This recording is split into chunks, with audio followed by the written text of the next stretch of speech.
Poder Informativo, en la opinión de el compañero y amigo, el abogado Carlos Ramón Campos. Usted lo escucha los días martes a través de La Grande de Tabasco, también lo ve a través de Canal 10 y bueno, diferentes plataformas. Afortunadamente ya está con nosotros, está de manera presencial y yo te quiero dar la bienvenida. ¿Cómo estás? Qué bueno que estés bien. Muy bien, Ángel, ¿cómo estás? Excelente, excelente día. Muy buenos días a todos, a todas. Muchas gracias. Pues adelante, te escuchamos. El tema es... El tema de la consulta popular. O bueno, yo diría consulta ciudadana. Porque de popular no tuvo nada realmente la consulta. Pero ¿cuál es el término correcto? ¿Consulta popular ciudadana? Es popular y bueno, ciudadana, pero al final de cuentas es la ley federal, por ejemplo, de la consulta popular, así se llama, consulta ciudadana, pero bueno, utiliza esos términos de ciudadana y popular en el sentido, por la baja participación que hubo en este procedimiento, en ese instrumento dentro de los procedimientos democráticos. Pero aquí quiero destacar algo muy importante.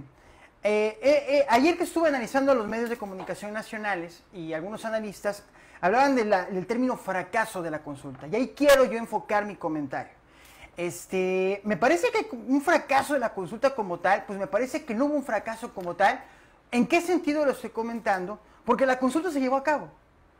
Y al momento que la consulta se lleva a cabo, se organiza, hay un procedimiento de validación constitucional, se organiza y se aterriza para que la gente vaya y vote, pues bueno, al final de cuentas la consulta estuvo para que la gente participara y no participara. Lo que nos dimos cuenta en este suceso político, en este hecho político es que la gente votó no votando. Y me explico.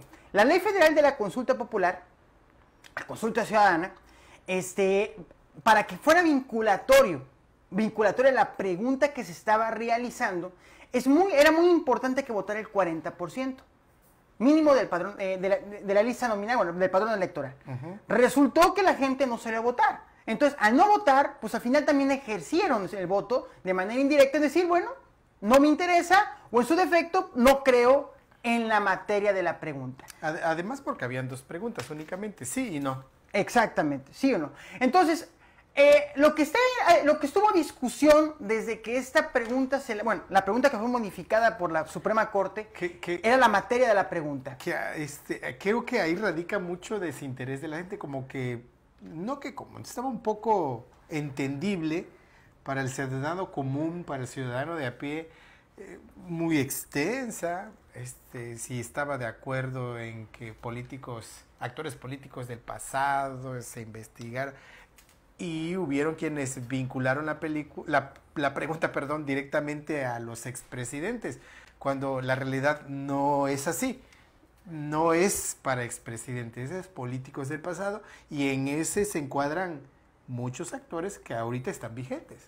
Podemos decir en términos coloquiales como que descafeinaron la pregunta, porque si se hubiese colocado el término expresidentes en la pregunta, posiblemente, quiero creer, pudo haber tomado la pregunta y en este caso la propaganda de la pregunta una intensidad distinta y la gente hubiese podido participar en esta. Pero a ver, yo también creo que qué bueno que se retiró el nombre de los expresidentes y se dejó como actores políticos. Yo aquí lo comenté la semana pasada. Realmente, para hacer una investigación como la que quieren hacer, no era necesaria la pregunta. Y aquí lo comenté en el programa. Tú eres abogado. Yo soy abogado, no era necesaria la pregunta. Y es más, el presidente ayer, creo que fue en el estado, en uno de los estados de las giras donde está en el país, comentó claramente que independientemente de si sí o si no, y si se alcanzó el 40% o no, se pueden hacer las investigaciones. Y aquí lo más interesante sería que con el nuevo Congreso de la Unión, en este caso la Cámara de Diputados, que fue la que se renovó, ver la creación de comisiones de la verdad de hechos que no han sido esclarecidos para la población, independientemente de la pregunta si alcanzó el 40% o no. Pero a eso voy con lo que comentábamos la semana pasada. ¿Era necesaria la consulta? No. Sin embargo, que quede muy claro, y eso es por eso mi tesis de esta intervención, de mi comentario semanal, es como fracaso como tal, como instrumento democrático de participación ciudadana, me parece que no fue un fracaso, se llevó a cabo, y también lo planteo en términos de proceso histórico. A este país, Ángel, a nuestro país, le costó muchísimo trabajo construir instituciones democráticas.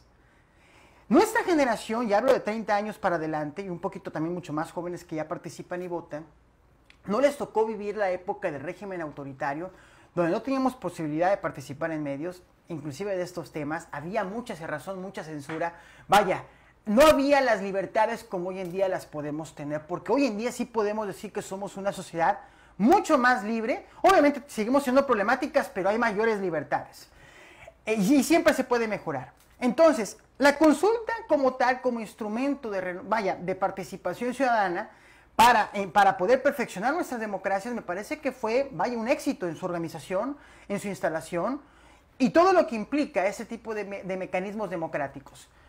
Sí me hubiese gustado ver una participación elevada, no un 7.7%. En Tabasco también votó alrededor de ese punto. Aquí les comparto un par de datos. 11 y fracción.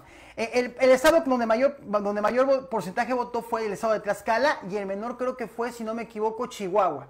El caso que sí, cuando uno ve el mapa entre el norte y sur, en el sur votaron más, pero no rebasó el 11-10%, y de centro para arriba sí votó un porcentaje realmente mucho menor. Entonces, es la primera consulta que se lleva a cabo, es la primera consulta ciudadana a nivel federal que se lleva a cabo.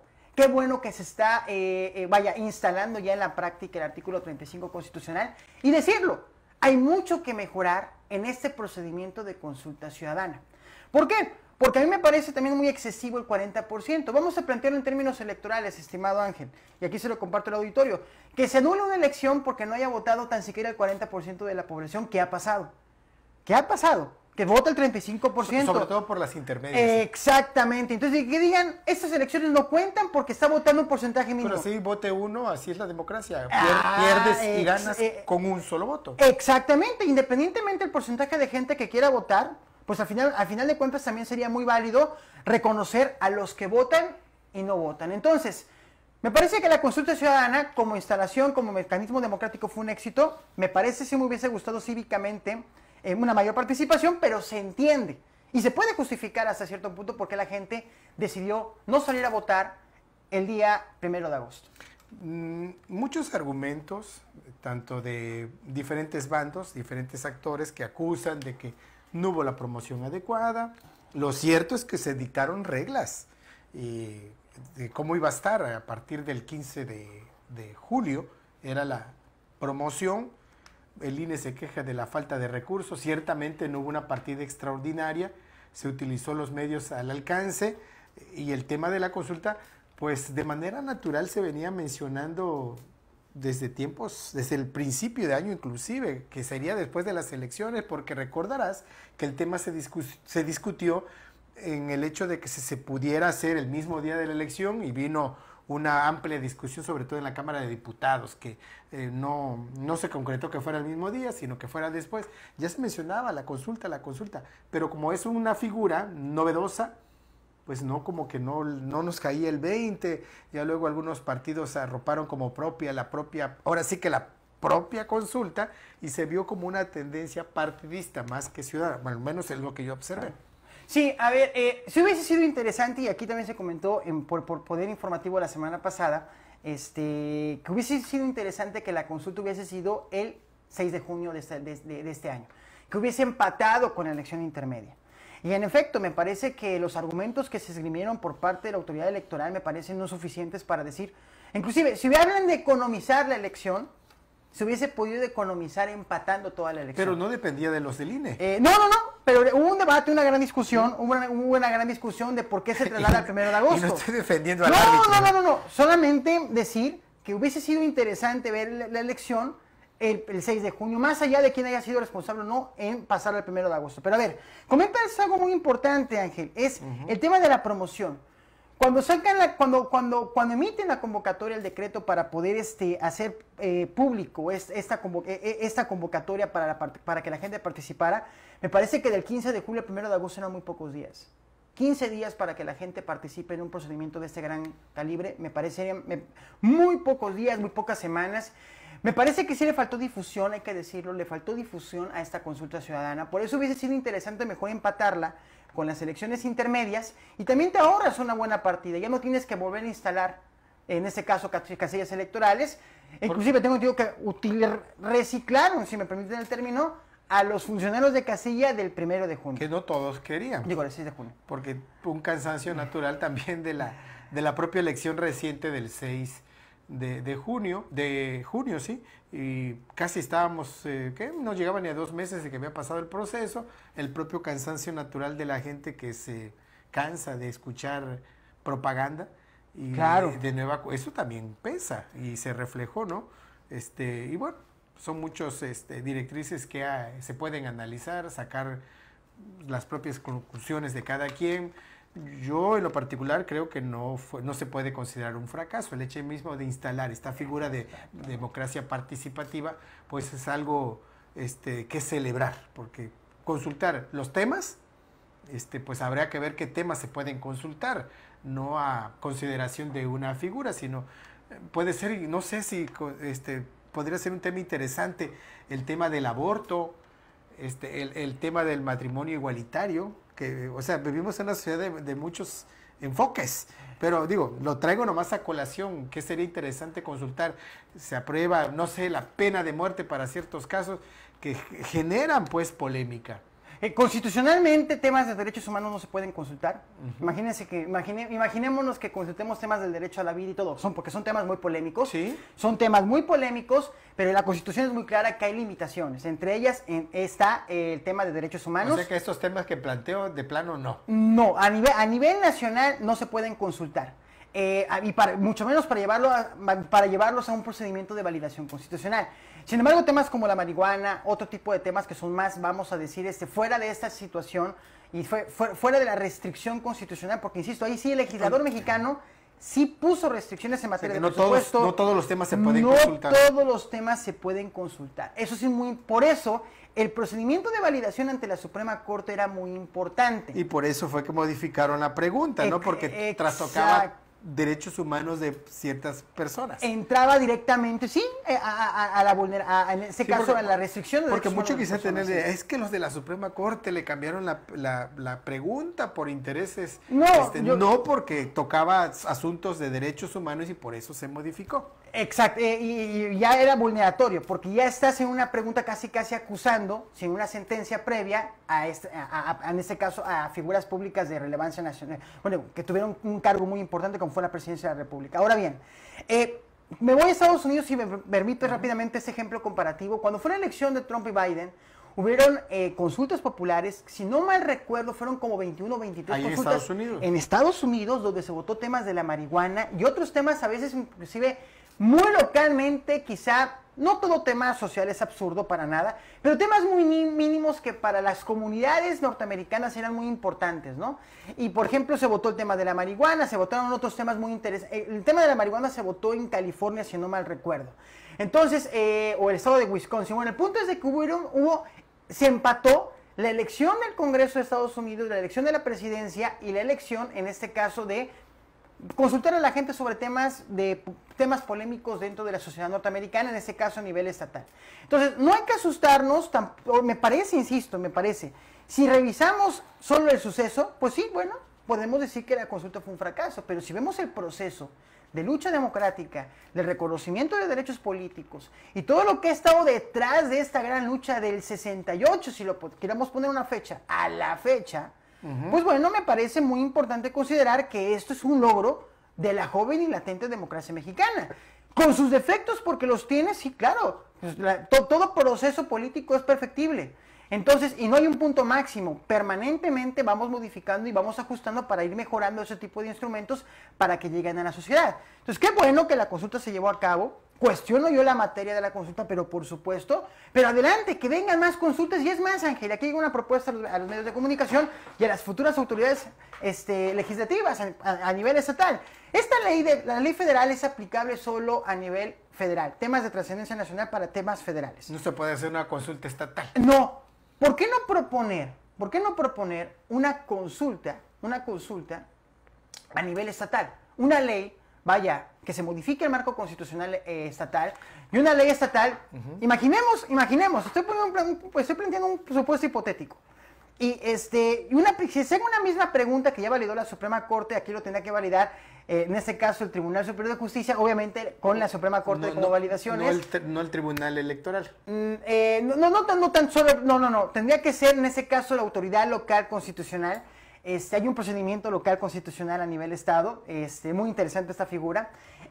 Bueno, el punto es llevar esa pregunta pero a nivel estatal y que aquí en el estado o en cada entidad federativa se haga la misma pregunta pero a nivel actores políticos en regímenes en años anteriores, pero a nivel solamente estatal.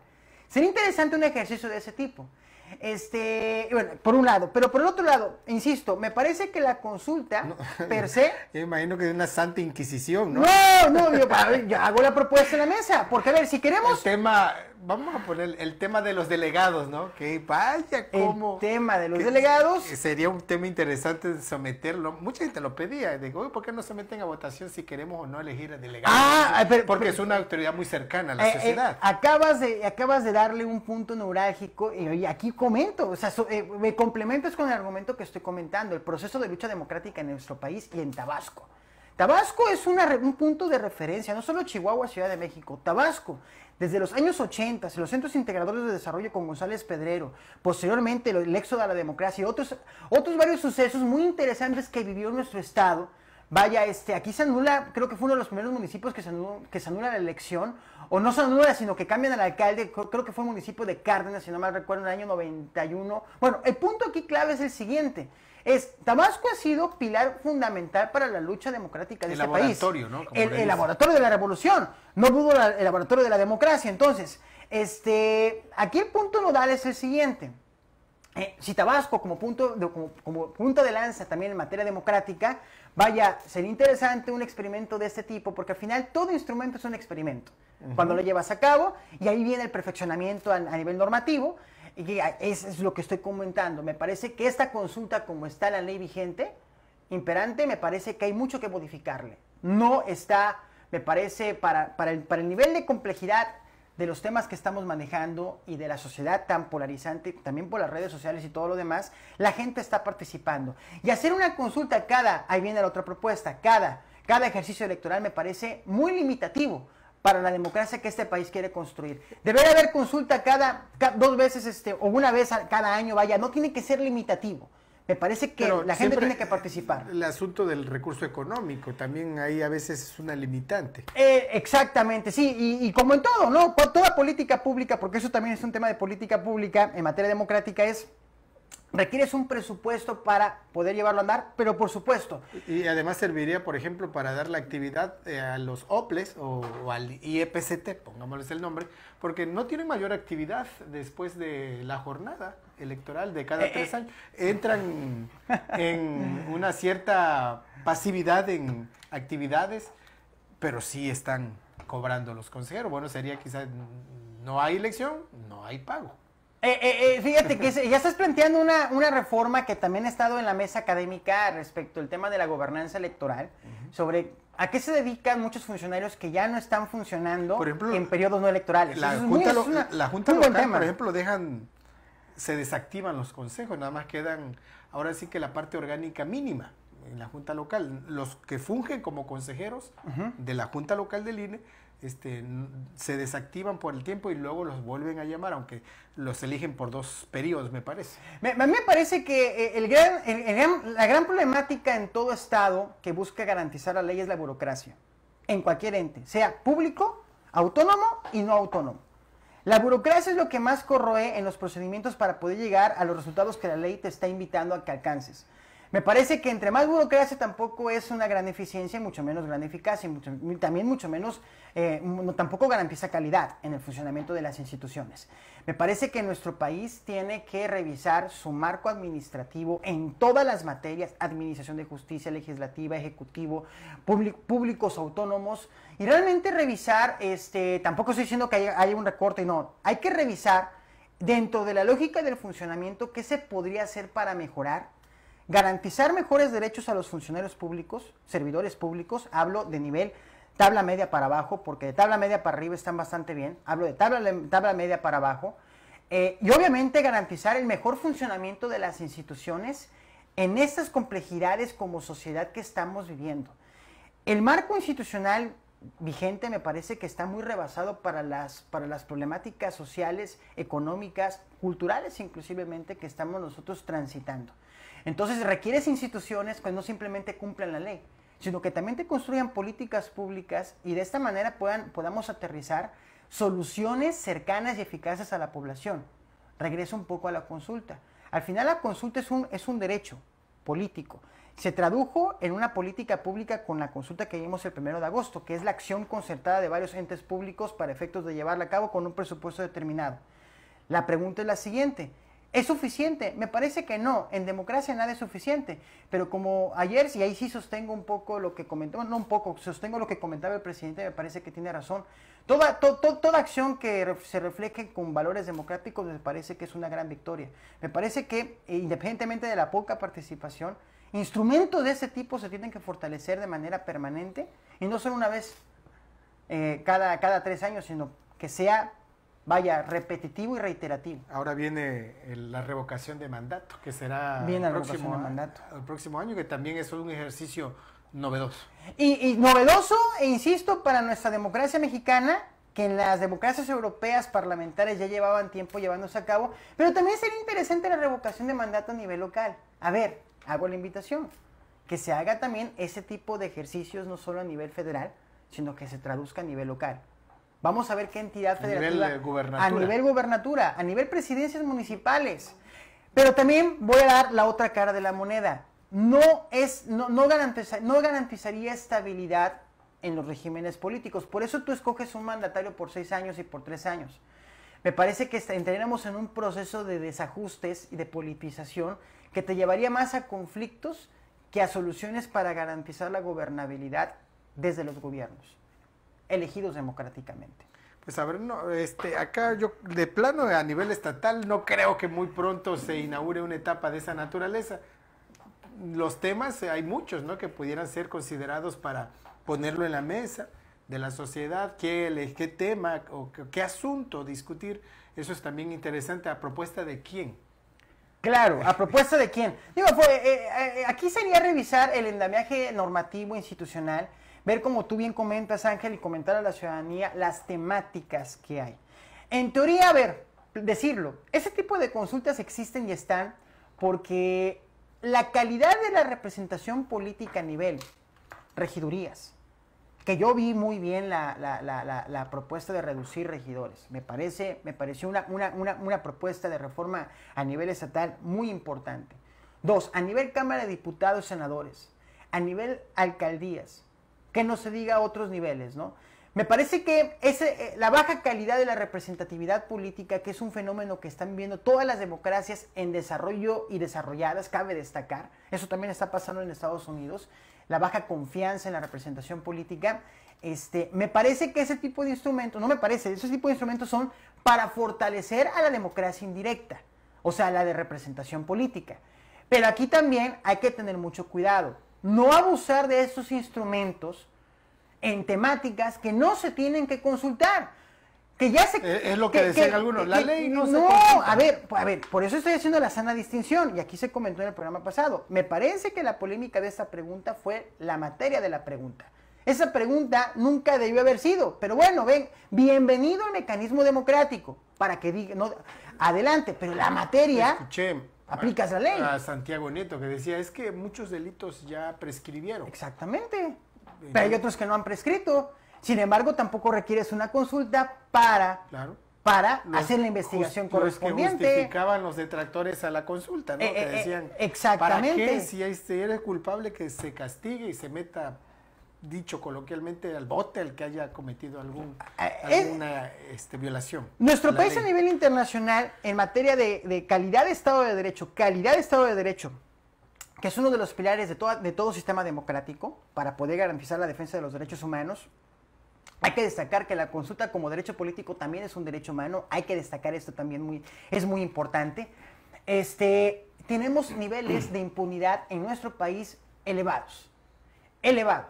Entonces, cuando tú lo llevas a una consulta, por ahí leí un meme y lo quiero compartir, y quizá esto vaya a generar mayor polémica, pues tampoco la justicia se privatiza. O sea, vamos a plantearlo en otros términos, ¿estás consultando para que se haga justicia? Pues no, la justicia no se consulta, mucho menos la ley, que ya pasó por un procedimiento parlamentario, republicano, para que sea una ley vigente y esa ley sea respetada y acatada por las autoridades. Cuando uno como presidente, gobernador, diputado, cualquier funcionario público toma protesta de su cargo, jura respetar la Constitución y las leyes que de ella emanen. Hacerlas cumplir. Exactamente. Entonces, tú en ese juramento no está hecho nada más simbólicamente, es un juramento. Como un protocolo, ¿no? Es un protocolo republicano, simbólicamente hablando, para que decir, aquí está el paquete de leyes que ya fueron consultadas en procesos revolucionarios de carácter histórico, ya han tenido modificaciones, por lo tanto usted mandatario, mandataria, de cualquier cargo, cualquier posición, tiene la obligación de respetar y garantizar la suprema ley y las leyes que de ella emanen, tratados internacionales en materia de derechos humanos también, y llevarlas a su cabal cumplimiento. ¿Qué pasó ahí? Pero bueno, independientemente de ello, bienvenida a la consulta. A este país, a nuestro país, por algunos retrocesos democráticos que estamos viendo en varios estados de la República también, me parece que ese tipo de mecanismos deben de quedarse en la mesa y deben de ser fortalecidos modificando su normativa para que la ciudadanía pueda acceder a ellos.